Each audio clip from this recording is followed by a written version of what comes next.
ನಿನ್ನ ಜೊತೆಯಲಿ ಜೊತೆ ಜೊತೆಯಲಿ. ಇದೊಂದು ಸ್ವಲ್ಪ ಬಡಿಸ್ಲಮ್ಮ. ಅಯ್ಯೋ ಬೇಡ ಅಮ್ಮ. ಪರವಾಗಿಲ್ಲ, ಬಡಿಸ್ಕೊ. ಕಟ್ಕೊಂಡು ಗಂಡ ಉಪವಾಸ ಇದ್ರೆ ನಿನಗೇನಾಗಬೇಕು?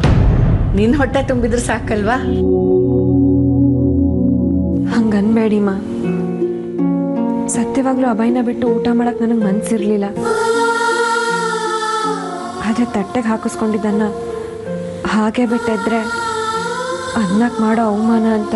ಓಹೋ, ತುಂಬ ತಿಳ್ಕೊಂಡ್ಬಿಟ್ಟಿದೀಯ ಬಿಡಮ್ಮ ನೀನು. ಅವನು ಊಟ ಅಂತೂ ಮಾಡಲಿಲ್ಲ, ಜ್ಯೂಸ್ ಆದರೂ ಕುಡೀಲಿ ಅಂತ. ಆಯಿತು, ನಾ ಅದನ್ನು ತೊಗೊಂಡು ಹೋಗಿ ಕೊಟ್ಟು ಬರ್ತೀನಿ. ನೀ ಇದೆಲ್ಲ ಕ್ಲೀನ್ ಮಾಡು. ಇವಾಗ ಏನು ಅಂತ ಹತ್ರ ಬನ್ನಿ ಅಂತ.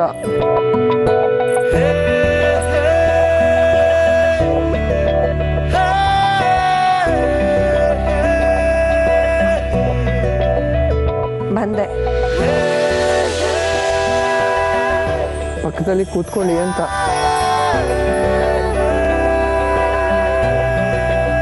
ಕೂತ್ಕೊಂಡೆ.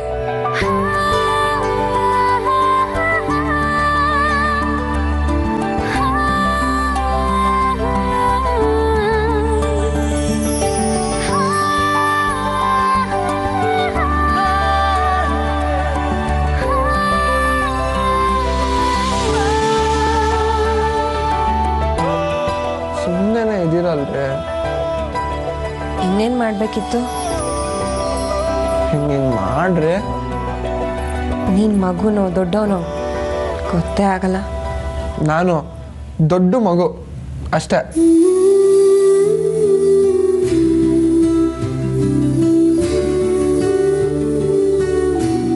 Senior, very senior. I love you.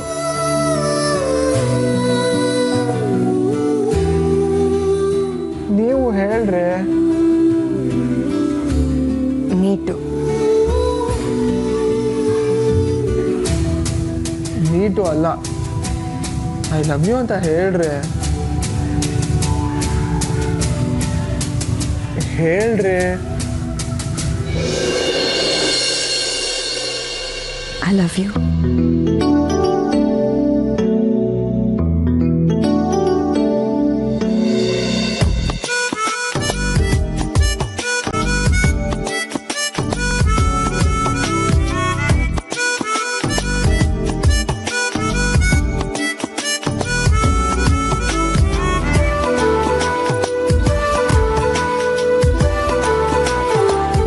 Please mom, ನೀನು ಬೇರೆ ಟೆನ್ಷನ್ ಕೊಡಬೇಡ ನನಗೆ.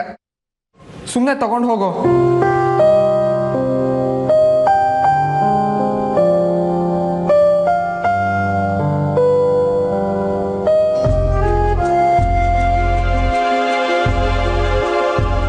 ಶಾಂತಿ, ಯಾಕೆ ನಿದ್ದೆ ಬರ್ತಾ ಇಲ್ವಾ? ಏನಾಯ್ತು? ನಿನ್ನ ಜೀವನ ಕೈ ಬಿಟ್ಟು ಹೋಗ್ತಿರುವಾಗ ನಿದ್ದೆ ಹೇಗ್ರಿ ಬರುತ್ತೆ? ಇವತ್ತು ಅಬ್ಬೆ ಹೇಗೆ ಆಡ್ತಿದ್ದ ನೋಡಿದ್ರ? ಅವನೇನು ಆಡ್ದ? ಹಶ್ವಿಲ್ಲ, ಊಟ ಬೇಡ ಅಂದ ಅಷ್ಟೇ ತಾನೆ. ಇದೇನು ಹೊಸ್ದ ನಿನಗೆ? ನಿಮಗೆಲ್ಲ ಹಾಗೇನೆ. ಮಗನ ವಿಷಯದಲ್ಲಿ ಏನೇ ಬದಲಾವಣೆ ಆದರೂ ಗೊತ್ತೇ ಆಗೋದಿಲ್ಲ. ಅವನು ಮಾಮೂಲಿಯಾಗಿ ಊಟ ಬಿಡೋದಕ್ಕೂ ಇವತ್ತು ಉಪವಾಸ ಇರೋದಕ್ಕೂ ಎಷ್ಟೊಂದು ವ್ಯತ್ಯಾಸ ಇತ್ತು. ಗಮನಿಸ್ಲಿಲ್ವಾ ನೀವು? ನೋಡು, ಅದನ್ನೆಲ್ಲ ಗಮನಿಸೋಷ್ಟು ಪುರ್ಸೊತ್ತು ಇಲ್ಲ ನನಗೆ, ಪೇಷನ್ಸು ಇಲ್ಲ. ಏನು ವಿಷಯ ಹೇಳು? ಪಾಪ ಹಸ್ಕೊಂಡಿದ್ದಾನಲ್ಲ ಅಂತ ಜ್ಯೂಸ್ ತಗೊಂಡು ಹೋಗಿ ಕೊಟ್ರೆ ಮುಟ್ಲೇ ಇಲ್ಲ. ಹೇಗೆ ಮುಖ ಹೊಡೆದಾಗ ಬೇಡ ಅನ್ಬಿಟ್ಟ ಗೊತ್ತಾ? ನಿಮ್ಗೆ ಎಷ್ಟು ಸಂಕಟ ಆಯ್ತು. ಅವನು ಯಾವತ್ತೂ ಈ ಮಟ್ಟಕ್ಕೆ ನನ್ನನ್ನು ಉಡಾಫೆ ಮಾಡಿರ್ಲಿಲ್ಲ ರೀ. ಶಾಂತಿ, ಈಗ ಅವನು ಉಡಾಫೆ ಮಾಡೋದು ಮೊದಲಿಂದನೂ ಇದ್ದಿದ್ದೆ ಅಲ್ವಾ? ಮಾಮೂಲಿ ತಾನೆ. ನನ್ನ ಮೇಲೆ ಎಷ್ಟು ಸಲ ಅವ್ನು ಸಿಡುಕಿ ಮಾತಾಡಿಲ್ಲ ಹೇಳು? ಅವಾಗೆಲ್ಲ ನಾನು ನೀನಾಡ್ದಾಗೆ ಆಡಿದ್ದೀನ? ಹಾಗಲ್ಲ ರೀ, ಅವ್ನು ನಿಮ್ಮ ಹತ್ರ ಮಾತಾಡೋದಕ್ಕೂ ನನ್ನ ಹತ್ರ ನಡ್ಕೊಳ್ಳೋದಕ್ಕೂ ತುಂಬಾನೇ ವ್ಯತ್ಯಾಸ ಇದೆ. ಅವನು ಯಾವತ್ತೂ ನನ್ನ ಮೇಲೆ ಹೀಗೆಲ್ಲ ರೇಗಾಡಿರ್ಲಿಲ್ಲಪ್ಪ. ಆ ಶಾಲಿನಿ ಬಂದ್ಮೇಲೆ ಒಂದೊಂದೇ ಬದಲಾವಣೆ ಆಗ್ತಾ ಇದೆ. ನಮ್ಮ ಪುಟಾಣಿ ನೋಡ್ತಾನೆ ನಮ್ಮ ಕೈ ಬಿಟ್ಟು ಹೋಗ್ತಾ ಇದ್ದಾನೆ ಅನ್ಸುತ್ತೆ. ನಿನ್ನ ತಲೆ ತಗೊಂಡೋಗಿ ಶಾಂತಿ, ಅಲ್ವೇ ನಿನ್ನ ಬುದ್ಧಿಗೆ ಏನಾಗಿದೆ? ನಿನ್ನ ಮಗನ ಮೇಲೆ ನಿನಗೆ ನಂಬಿಕೆ ಇಲ್ವಾ? ಇಲ್ಲ ರೀ, ಇತ್ತೀಚೆಗೆ ಯಾಕೋ ನಂಬಿಕೆ ಬರ್ತಾ ಇಲ್ಲ ನನಗೆ. ಎಷ್ಟಾದ್ರೂ ಅವ್ನು ನನ್ನ ಮಗ ತಾನೆ ಅಂತ ಅಂದ್ಕೊಂಡ್ರು ಅವ್ನ ನಡವಳಿಕೆ ನೋಡ್ತಾ ನನಗೆ ಭಯ ಆಗ್ತಾ ಇದೆ. ಅವನು ನನ್ನನ್ನು ತಮಾಷೆ ವಸ್ತು ಮಾಡ್ಕೊಂಡ್ಬಿಟ್ಟಿದ್ದಾನೇನೋ ಅನ್ಸುತ್ತೆ. ಇನ್ನೊಂದ್ಸಲ ಅವನು ನನ್ನನ್ನು ಅವಾಯ್ಡ್ ಮಾಡ್ತಾ ಇದ್ದಾನೆ, ನನ್ನ ಹತ್ರ ಸುಳ್ಳು ಹೇಳ್ತಾ ಇದ್ದಾನೆ ಅನ್ಸುತ್ತೆ. ಬೇಡ ಶಾಂತಿ, ವಿನಾಕಾರಣ ಹೀಗೆ ಅನುಮಾನ ಬೆಳೆಸ್ಕೊಂಡ್ರೆ ಮನಸ್ಸಿನ ಜೊತೆ ಮನೆ ನೆಮ್ಮದಿನೂ ಹಾಳಾಗತ್ತೆ. ನೀನು ಅಂದ್ಕೊಂಡ ಹಾಗೆ ಏನೂ ಆಗಿರಲ್ಲಮ್ಮ. ಫೋನ್ ಬಂದಿದ್ದು ನೋಡದೆ ತಾನೆ ನೀನೆ. ಯಾವುದೋ ಬೇಜಾರಿನ ಸುದ್ದಿ ಕೇಳಿದಾನೆ ಅಂತ ಕಾಣುತ್ತೆ, ಅದಕ್ಕೆ ಮೂಡ್ ಆಫ್ ಮಾಡ್ಕೊಂಡಿರ್ತಾನೆ. ಆಯ್ತು, ಅದನ್ನಾದ್ರೂ ನನ್ನ ಹತ್ರ ಹೇಳ್ಬೇಕಿತ್ತು ತಾನೆ. ಅದನ್ನ ಬಿಟ್ಟು ನನ್ನ ಮೇಲೆ ಸಿಡ್ಕಾಡಿದ್ರೆ ಇಲ್ಲ ರೀ, ಈಗ ನಾವು ಅವನಿಗೆ ಬೇಕಾಗಿಲ್ಲ. ಹೆಂಡತಿ ಒಬ್ಳಿದ್ರೆ ಸಾಕು.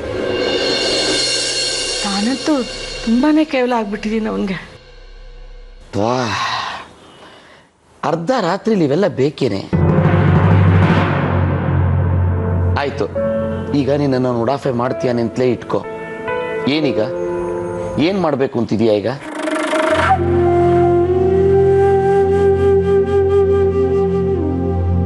ಅವನನ್ನು ಹೋಗಿ ಕೇಳ್ತೀನಿ, ಯಾಕಪ್ಪ ಹೀಗೆಲ್ಲ ಮಾಡ್ತಾ ಇದೀಯ ಅಂತ ಕೇಳ್ತೀನಿ. ಸರಿ, ಕೇಳುವಂತೆ ಈಗ ಸದ್ಯಕ್ಕೆ ಮಲಕ್ಕೋ. ಇಲ್ಲ, ನಾಳೆ ಅಂದ್ರೆ ಹಾಳು. ಮನಸ್ಸಲ್ಲಿ ಇಷ್ಟೊಂದು ಕೊರಗಿಟ್ಕೊಂಡು ನಿದ್ದೆ ಹೇಗ್ರಿ ಮಾಡೋಕ್ಕಾಗುತ್ತೆ? ಇವತ್ತೇ ಎಲ್ಲ ಕ್ಲಿಯರ್ ಆಗಿಬಿಡ್ಬೇಕು. ನಾ ಈಗಲೇ ಕೇಳ್ತೀನಿ. ನೋಡು, ಅವ್ರಿಗೆ ಹೋಗಿ ಡಿಸ್ಟರ್ಬ್ ಮಾಡಬೇಡ ಪ್ಲೀಸ್. ನನ್ನ ಮಾತು ಶಾಂತಿ ಪ್ಲೀಸ್.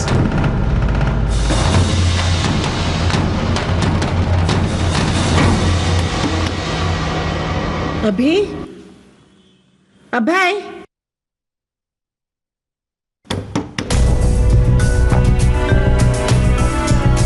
ಅಭಿ,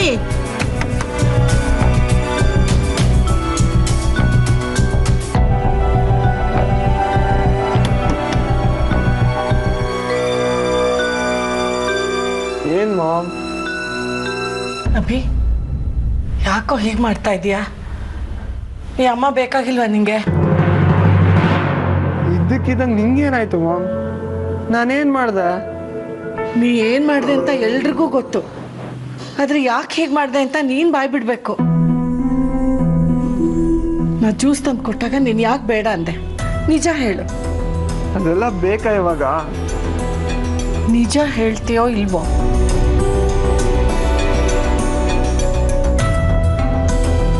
ಅದು ಸೀನಿಯರ್ ಜ್ಯೂಸ್ ತಂದು ಕೊಡ್ಲಿ ಅಂತ ಆಸೆ ಇತ್ತು. ಯಾಕಂದ್ರೆ ಅದಕ್ಕೆ ಮುಂಚೆ ಅವ್ರ ಮುಂದೆ ಉಪವಾಸ ಎದ್ದೋಗಿದ್ದೆ ತಾನೆ. ಅದೇ ಉಪವಾಸ ಯಾಕೆ ಮಾಡಿದೆ? ಅದು ನಾನು ಸಿಟ್ಕೊಂಡು ಎದ್ದೋದ್ರು ಇವ್ರು ಮಾತಾಡ್ಸಕ್ ಬರ್ಲಿಲ್ವಲ್ಲ ಅಂತ.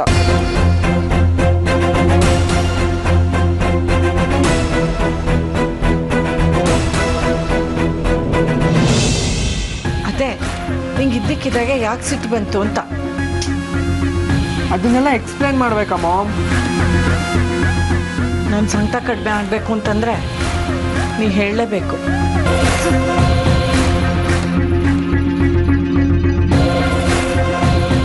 ಸಿನಿಮಾ ನೋಡುವಾಗ ಪ್ರತಿ ಸಲ ಅವ್ರ ಕೈ ಹಿಡ್ಕೊಂಡಾಗ್ಲೂ ಅವ್ರು ಬಿಡಿಸ್ಕೋತಾನೆ ಇದ್ರು. ಯಾಕೆ ಅಂತ ಕೇಳಿದ್ರೆ ನೀನು ಬೇಜಾರು ಮಾಡ್ಕೋತೀಯ ಅಂತಂದ್ರು. ಹೇಳು ಮಾಮ್, ನಾನು ಅವ್ರ ಹತ್ರ ಕ್ಲೋಸ್ ಆದರೆ ನಿನಗೆ ಬೇಜಾರಾಗತ್ತಾ?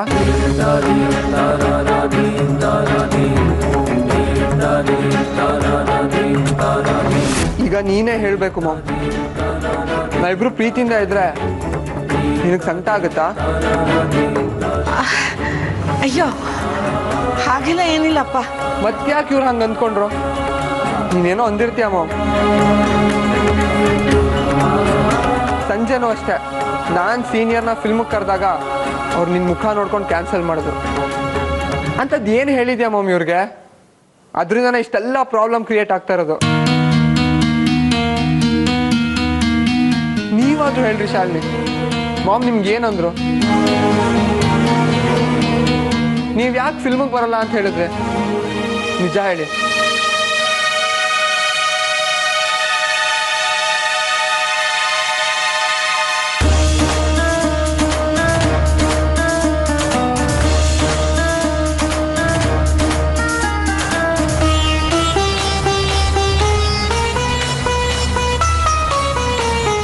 ಸಂಜೆನೇ ಹೇಳಿದ್ನಲ್ಲ, ಚಿಕ್ಕ ವಯಸ್ಸಿಂದಲೂ ನಮ್ಮ ಮನೆಯವ್ರ ಜೊತೆ ಸಿನಿಮಾ ನೋಡಿನೇ ಅಭ್ಯಾಸ.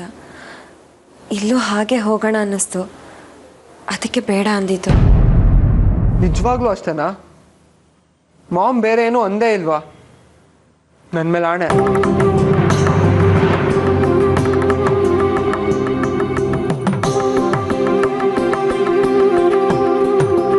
ನನ್ನ ಮಗನ ಆಸೆಗೆ ತಣ್ಣೀರು ಹಾಕ್ಬಿಟ್ಟಿಯಲ್ಲ ಅಂದ್ರು. ಮಗನ ಆಸೆ ನಿರಾಸೆ ಆಯ್ತಲ್ಲ ಅನ್ನೋ ಸಂಕಟಕ್ಕೆ ಅಮ್ಮ ಹಾಗಂದ್ರು ಅನ್ಸತ್ತೆ. ಇದ್ಯಾವುದನ್ನು ನಾನು ಅರ್ಥ ಮಾಡ್ಕೊಳ್ದೆ ಎಲ್ಲ ಹಾಳು ಮಾಡಿಬಿಟ್ಟೆ. ಇಷ್ಟೇ ಸತ್ಯ. ಓ, ಹೋಗ್ಲಿ ಬಿಡಿ. ಸಾರಿ ಮಾಮ್, ನೀನು ಇವ್ರಿಗೆ ಏನೇನೋ ಅಂದ್ಬಿಟ್ಟೆ ಅಂದ್ಕೊಂಡು ನಾನೇ ಯಾವುದಾದ್ರೂ ಕ್ಯಾಸೆಟ್ ಹಾಕೋಬಿಟ್ಟೆ. ಪ್ಲೀಸ್ ಬೇಜಾರು ಮಾಡ್ಕೋಬೇಡ. ಪರವಾಗಿಲ್ಲ ಬಿಡಪ್ಪ. ಈ ಅಮ್ಮ ಕೆಟ್ಟೋಳಲ್ಲ ಅಂತ ಈಗಲಾದ್ರೂ ಗೊತ್ತಾಯ್ತಲ್ಲ, ಅಷ್ಟು ಸಾಕು. 48 ವರ್ಷದ ಪುಟ್ಟು ಮಗು ಕಣಮ್ಮ ನೀನು. Sorry. Love you mom. I love you too ಮಗನೇ.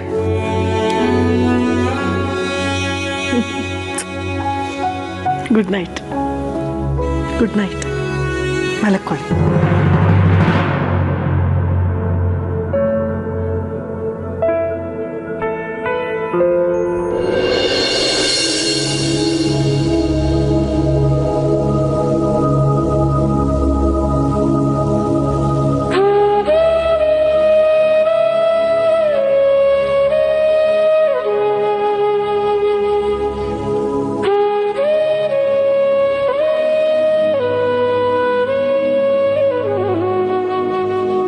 ಅಮ್ಮ, ನಾನು ಮಾಡ್ತೀನಿ, ನೀವು ಹೊರಡಿ. ಪರವಾಗಿಲ್ಲ ಬಿಡಮ್ಮ, ನಮ್ಮನೆ ಕೆಲಸ ನನಗೆ ಕಷ್ಟ ಆಗಲ್ಲ. ಶಾಲಿನಿ, ಥ್ಯಾಂಕ್ಸ್. ಯಾಕಮ್ಮ? ರಾತ್ರಿ ನನ್ನ ಮಗನ ಮುಂದೆ ನನ್ನನ್ನು ಬಿಟ್ಕೊಡ್ಲಿಲ್ವಲ್ಲ, ಅದಕ್ಕೆ. ಅದರಲ್ಲಿ ಏನಿದೆಯಮ್ಮ? ಏನೂ ಇಲ್ಲ. ಆದರೂ ಅವನು ನನ್ನಾಣೆ ಅಂತ ಹೇಳಿದಾಗ ಎಲ್ಲಿ ನೀನು ನನ್ನನ್ನು ಸಿಕ್ಕಾಕಿಸ್ಬಿಡ್ತೀಯೋ ಅಂತ ಟೆನ್ಷನ್ ಆಗಿತ್ತು. ಆದ್ರೆ ನೀನು ಬೆಣ್ಣೆಲಿ ಕೂದು ತೆಗೆದಾಗ ಮಾತಾಡಿ ನನ್ನನ್ನು ಬಚಾವ್ ಮಾಡಿಬಿಟ್ಟೆ. ಖುಷಿ ಆಯಿತು. ಅದು ನನ್ನ ಕರ್ತವ್ಯ ಅಮ್ಮ. ನಿಮ್ಮ ಮಗಳಾಗಿ ನಿಮ್ಮ ಗಂತೆಗೆ ಯಾವತ್ತೂ ನಾನು ಧಕ್ಕೆ ತರಕ್ಕೆ ಸಾಧ್ಯನೇ ಇಲ್ಲ ಅಮ್ಮ. ಥ್ಯಾಂಕ್ಸ್ ಅಮ್ಮ. ನಾನಂದ್ರೆ ನಿಮ್ಗೆ ಇಷ್ಟ ಇಲ್ವಾ ಅಮ್ಮ?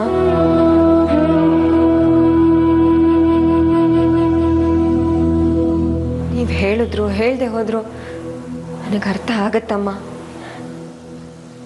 ನಾನು ನಿಮಗೆ ಬೇಕೇ ಆಗಿಲ್ಲ.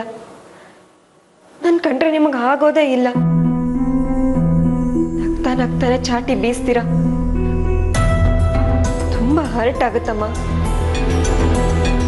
ಹುಟ್ಟಿದ ಮನೆ ಬಿಟ್ಟು ನಿಮ್ಮನ್ನೇ ಅಮ್ಮ ಅಂತ ನಂಬ್ಕೊಂಡು ಇಲ್ಲಿಗೆ ಬಂದಿದ್ದೀನಿ. ನೀವೇ ನನ್ನನ್ನು ದೂರ ತಳ್ಳಿದ್ರೆ ನಾನು ಏನು ಮಾಡಬೇಕಮ್ಮ?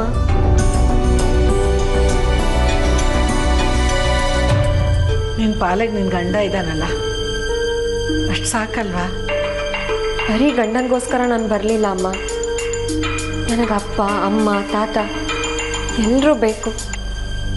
ನಿಮ್ಮೆಲ್ಲರ ಪ್ರೀತಿ ಬೇಕು. ಕೊನೆ ತನಕ ನಿಮ್ಮ ಸೇವೆ ಮಾಡಿಕೊಂಡು ನಾನು ಸಂತೋಷವಾಗಿರಬೇಕು. ಹೀಗೆ ಏನೇನೋ ಆಸೆ ಇಟ್ಕೊಂಡು ಇಲ್ಲಿಗೆ ಬಂದಿದ್ದೀನಿ. ಆದರೂ ನೀವು ಯಾಕೆ ನನ್ನನ್ನು ದೂರ ತಳ್ತಾ ಇದ್ದೀರಾ? ನಾನು ಏನು ತಪ್ಪು ಮಾಡಿದ್ದೀನಮ್ಮ? ನಿಮ್ಮ ಹತ್ರ ಬರಕ್ಕೆ ನಾನು ಎಷ್ಟೇ ಪ್ರಯತ್ನ ಪಟ್ಟರು ನನ್ನನ್ನು ಯಾರೋ ಹೊರಗೆ ನೋಡ್ತಾರ ನೋಡ್ತೀರಾ? ಹೇಳಿಮ್ಮ, ನನ್ನ ಮೇಲೆ ನಿಮಗೊಂದು ಸ್ವಲ್ಪನೂ ಪ್ರೀತಿ ಇಲ್ವಾ? ಪ್ಲೀಸ್ ಹೇಳಿಮ್ಮ. ಇದೆ. ನಿನ್ನನ್ನು ಒಬ್ಳು ಹೆಣ್ಣಾಗಿ ನೋಡೋದಾದ್ರೆ, ಒಂದೊಳ್ಳೆ ಟೀಚರಾಗಿ ನೋಡೋದಾದ್ರೆ, ಬೇರೆ ಒಬ್ಬರ ಮನೆ ಹೆಣ್ಮಕ್ಳಾಗಿ ನೋಡೋದಾದ್ರೆ ನಿನ್ನ ಬಗ್ಗೆ ಖುಷಿ ಪ್ರೀತಿ ಎಲ್ಲ ಇದೆ. ಆದರೆ ನಮ್ಮನೆ ಸೊಸೆಯಾಗಿ ನೋಡೋದಾದ್ರೆ ನೀನನ್ನು ಕಂಡ್ರೆ ನನಗಾಗೋದಿಲ್ಲ.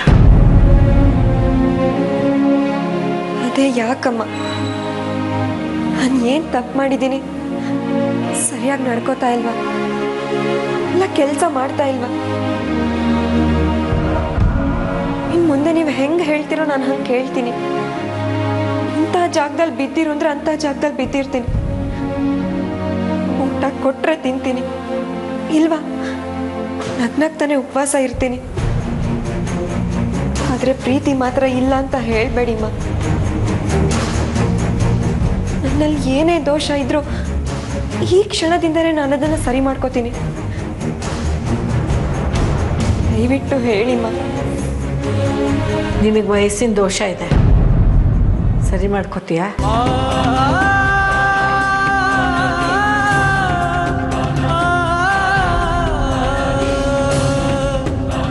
ನಿನಗೀಗ 31 ವರ್ಷ ಆಗಿದೆ. ಅದನ್ನು 21 ವರ್ಷಕ್ಕೆ ಇಳಿಸ್ಕೋಬೇಕು. ಆಗುತ್ತಾ ನಿನ್ನ ಕೈಯಲ್ಲಿ? ಇದೇ ಕಾರಣಕ್ಕೆ ನನಗೆ ನಿನ್ನ ಕಂಡ್ರೆ ಆಗೋದಿಲ್ಲ. ನಿನಗಿನ್ನೊಂದು 10 ವರ್ಷ ಜಾಸ್ತಿ ಆದರೆ ನೋಡಿದವರು ನನ್ನನ್ನು ನಿನ್ನನ್ನು ಅಕ್ಕ ತಂಗಿರ ಅಂತ ಕೇಳ್ತಾರೆ. ಅಷ್ಟು ವಯಸ್ಸಾಗಿದ್ಕೊಂಡು ನಿನಗಿಂತ 5 ವರ್ಷ ಚಿಕ್ಕ ಹುಡುಗನ ಮದುವೆ ಮಾಡ್ಕೊಂಡಿದೆಯಲ್ಲ, ಅದು ನನ್ನ ಮಗನ ಹೇಗೆ ಸಹಿಸ್ಕೋಬೇಕು ಹೇಳು ನಾನು? ಅದಕ್ಕೆ ಆಡೋಕ್ಕೂ ಆಗದೆ ಅನುಭವಿಸೋಕ್ಕೂ ಆಗದೆ ಒಳಗೊಳಗೆ ನರಳ್ತಾ ಇದ್ದೀನಿ. ನನ್ನ ಮಗ ನಿನ್ನನ್ನು ಇಷ್ಟಪಟ್ಟ ಅನ್ನೋ ಒಂದೇ ಒಂದು ಕಾರಣಕ್ಕೆ ನಿನಗೆ ಊಟ ಕೊಟ್ಟು ಬಟ್ಟೆ ಕೊಟ್ಟು ಜಾಗ ಕೊಟ್ಟು ಒಳ್ಳೆ ಅನುಕೂಲ ಮಾಡಿಕೊಟ್ಟಿದ್ದೀನಿ. ಯಾವತ್ತಿದ್ರೂ ನನ್ನ ಕಡೆಯಿಂದ ನಿನಗೆ ಸಿಗೋದು ಅಷ್ಟೇ. ಕಡೆವರೆಗೂ ನೀ ನನ್ನ ಮಗನ ಹೆಂಡತಿ ಆಗಿರ್ತೀಯ ಹೊರತು ನಾನು ನನ್ನ ಸೊಸೆ ಅಂತ ಯಾವತ್ತೂ ಒಪ್ಕೊಳ್ಳೋದಿಲ್ಲ. ಕಡೆವರೆಗೂ ನೀ ನನ್ನ ಮಗನ ಹೆಂಡತಿ ಆಗಿರ್ತೀಯ ಹೊರತು ನಾನು ನನ್ನ ಸೊಸೆ ಅಂತ ಯಾವತ್ತೂ ಒಪ್ಕೊಳ್ಳೋದಿಲ್ಲ.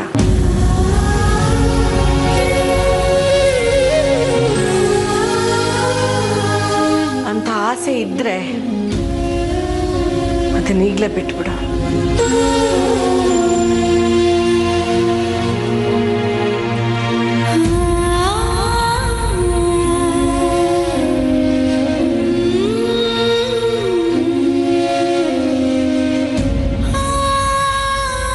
ಇಲ್ಲ ಅಮ್ಮ,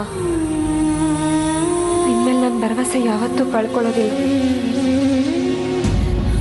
ಒಂದಲ್ಲ ಒಂದಿನ ನಿಮ್ಮ ಪ್ರೀತಿ ನಾನು ಪಡ್ಕೊಂಡೇ ಪಡ್ಕೋತೀನಿ.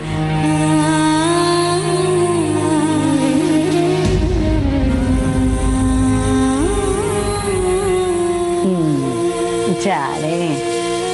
ಆಮೇಲೆ ರಾಜ್ಕುಮಾರಿಗೆ ಹೇಳ್ತಾನೆ, ನಿನಗೋಸ್ಕರ ನಾನು 7 ಸಮುದ್ರ ದಾಟಿ ಬಂದಿದ್ದೀನಿ, ಹೂವಿನ ಪಲ್ಲಕ್ಕಿ ತಂದಿದ್ದೀನಿ, ಬಂಗಾರದ ಗಿಳಿ ತಂದಿದ್ದೀನಿ ಅಂತ ಹೆಸರೇ ಹೇಳ್ತೆ ಪಾರು. ಬೇರೆದನ್ನ ಹೇಳಿ. ಹಾಂ, ನಮ್ಮ ಅಪ್ಪ ಅಮ್ಮನ ಕತೆ ಹೇಳ್ತೀಯಾ? ವೈಶು ಪ್ಲೀಸ್ ಪಾರು. ಅಮ್ಮ ಹೆಂಗಿದ್ದಾಳೆ, ಅಪ್ಪ ಚೆನ್ನಾಗಿ ನೋಡ್ಕೊತಿದ್ದಾರ, ಅವಳು ಯಾವ ಪಿಕ್ಚರ್ಗೆ ಹೋಗಿದ್ರು ಅಂತ ಹೇಳ್ತೀಯಾ ಪ್ಲೀಸ್? ಅವಳಿಗೇನಮ್ಮ ತುಂಬ ಚೆನ್ನಾಗಿದ್ದಾಳೆ. ಪುಣ್ಯ ಮಾಡಿದ್ಲು ನನ್ನ ಮಗಳು ಅಂಥ ಮನೆ ಸಿಗೋದಕ್ಕೆ. ಚಿನ್ನದಂಥ ಗಂಡ, ಅರಮನೆ ಅಂತ ಮನೆ, ಸುಪ್ಪತ್ತಿಗೆ ಮೇಲೆ ಇದ್ದಾಳೆ. ಒಳ್ಳೆ ರಾಣಿ ಆಗಿದ್ದಾಳೆ ಗೊತ್ತಾ. ಅಮ್ಮ ರಾಣಿ, ಮಗಳು ಅನಾಥೆ. ಚೆನ್ನಾಗಿದೆ ಅಲ್ವಾ? ಬೇಜಾರು ಮಾಡ್ಕೋಬೇಡ್ವೆ. ನಿನಗೂ ಒಳ್ಳೆ ದಿನ ಅಂತ ಬರುತ್ತೆ. ನೀನು ರಾಜ್ಕುಮಾರಿ ಹಾಗೆ ಬದುಕ್ತೀಯ, ಸುಪ್ಪತ್ತಿಗೆಲೇ ಇರ್ತೀಯ, ಆಯ್ತಾ? ರಾಜ್ಕುಮಾರಿ ಕತೆ ಹೇಳ್ತಿದ್ದೇನೆ ಪಾರು. ಇಲ್ಲ ಕಣೆ, ನಿನಗೂ ಒಂದು ಒಳ್ಳೆ ದಿನ ಅಂತ ಇದ್ದೇ ಇರುತ್ತಲ್ವಾ. ಹಂಗಾದ್ರೆ ಮತ್ತೆ ನಮ್ಮಮ್ಮ ಸಿಗ್ತಾಳಲ್ವಾ ನನಗೆ?